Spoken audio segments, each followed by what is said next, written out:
Welcome, today I am with E63S AMG and I'll show you how you can change your default ringtone in this car. So you have to be connected with your smartphone, so that's very obvious. And when you are, you have to click here on the phone icon and then you have to go for the settings. Right now you have to go for the ringtones, and here we got the full four ringtones. We got the default one, ringtone 1, 2 and the 3.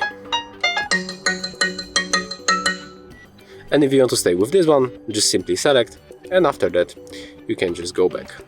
If you find this video helpful, remember to leave a like, comment and subscribe.